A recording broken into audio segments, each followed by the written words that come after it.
Hi, I'm Sterling Pratt. I'm the author of a book called Putting Ahead Parenting, Forming a Positive Working Relationship with a Child with ADD. I'm also the host of a Blog Talk radio show called Putting Ahead Parenting, which airs Saturdays at 1 o'clock. I hope you join me sometime there. This is a continuation of my series on self-esteem. You probably guessed that by the name of this video, but we're here today talking about bratty behavior and self-esteem. And every kid has their moments when they get emotionally rattled and they throw a tantrum and they go a little crazy for a while.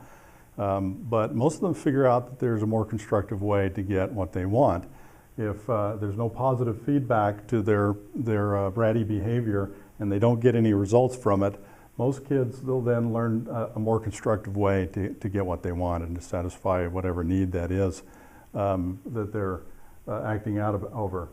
There are some kids, however, and we've seen those kids, and we know some of those kids.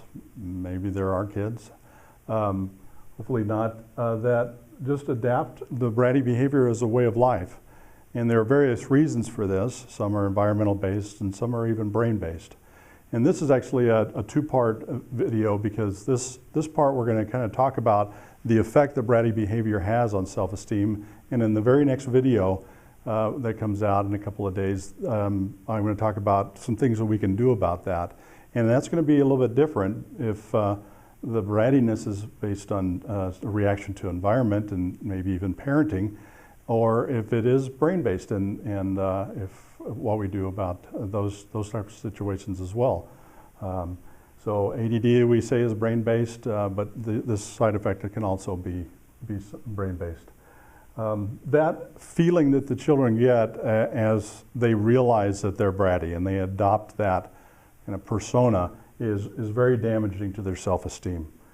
People around them start to treat them accordingly, and you've seen these kids, and they come in the room, the parents stiffen a little bit, other kids may avoid them, and that child, that bratty child, and I say bratty in the most loving way because I've always maintained that children do their best, and their best is based on genes, their information, and their environment.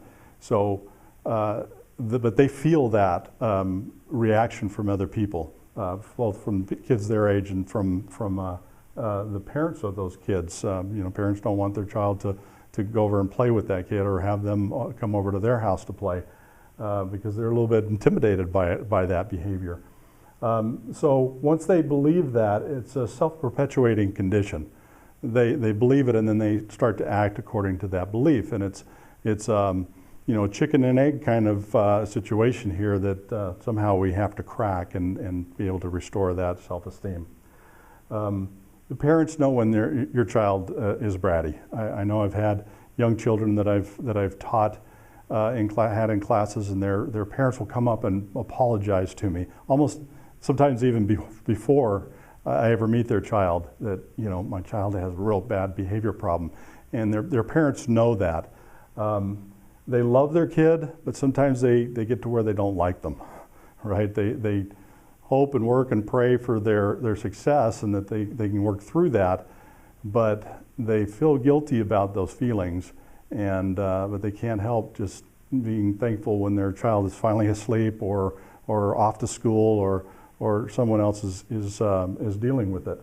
The child will sense that from the parent, and when that happens, when your parent, you realize your parent thinks you're bratty, then that's the final hit to your self-esteem. So in the next video, we're going to talk about some things that we can do about this situation, and if you have any questions, actually hold your questions till after the next video, but you can contact me at sterling@addparentingsupport.com. Thanks.